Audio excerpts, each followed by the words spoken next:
CMO साहब, Covid को लेकर क्या गाइडलाइन जारी हुई है? जैसा कि आप लोग जानते हैं कि मई जून के बाद से कोविड के केसेस निकलना बंद हो गए और अपना प्रदेश कोविड मुक्त हो गया था। लेकिन वैज्ञानिकों के मतानुसार कोविड के वायरस वातावरण में जीवित थे और वो चल रहे थे, और इसी बीच में उनके अंदर एक म्यूटेशन हुआ और इस म्यूटेंट का नया नाम दिया गया जिसे JN1 कहा गया। और जिन लोगों की शरीर की प्रतिरोधक क्षमताएं कम थी उन लोगों में इसके संक्रमण दिखने लगे, और ख़ास करके प्रिंट मीडिया और इलेक्ट्रॉनिक मीडिया से जो पता चला है हमें कि कुछ केसेस, एक आध केसेस लखनऊ में, एक आध केसेस गाज़ियाबाद में भी निकले हैं। इसके बाद हमारी सरकार ने एक अलर्ट और एक गाइडलाइन जारी की है। उस गाइडलाइन के मुताबिक जो भी चिकित्सालय में अगर ALI या SARI के मरीज़ यानी तीव्र खांसी जुकाम बुखार के मरीज़ भर्ती हैं जो सामान्य औषधियों से नहीं ठीक हो रहे हैं, अगर वो चिकित्सालय में भर्ती हैं तो उनका जो है आप RT-PCR कराइए, और RT-PCR कराने के बाद उनकी जीनोम सीक्वेंसिंग प्रतिष्ठित लैब से कराई जाए। कोविड की जांच की व्यवस्था जिला स्वास्थ्य विभाग द्वारा की जा चुकी है। कोविड की व्यवस्था जो इस तरह के जो ये निर्देश जारी कर दिया गया है, जो खांसी जुकाम बुखार के तीव्र मरीज जो चिकित्सालय में भर्ती हो रहे हैं उनकी कोविड की जांच शुरू करा दी गई। और आम आदमी अगर चाहता है आके कराना, आम आदमी कराने के लिए अभी कोई ऐसा स्पष्ट निर्देश नहीं है कि आम आदमी सबका होगा। अगर कोई गंभीर अवस्था में भर्ती हो रहा उसकी जांचें की जा रही हैं। इसके अलावा सरकार का एक आदेश और आया है कि अगर कहीं स्थान विशेष पर क्लस्टर में समूह में काफ़ी अधिक मरीज अगर निकल रहे हैं तो उनको वहाँ चिन्हित किया जाए।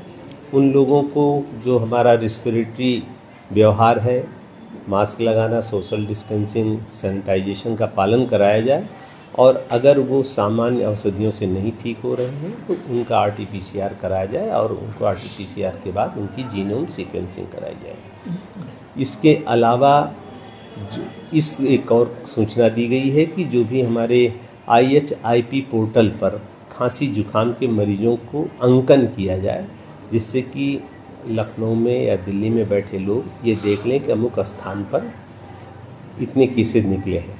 देखिए, आपके चैनल के माध्यम से मैं आम जन को इस बात के लिए आगाह करूँगा, अभी कोविड ऐसा भयावह नहीं है, इससे डरने की ज़रूरत नहीं है, ना इससे अपने रूटीन कार्यों को टालने की ज़रूरत है। एक ये नॉर्मल स्ट्रेन है, अभी इसके बारे में वैज्ञानिक हमारे अध्ययन कर रहे हैं।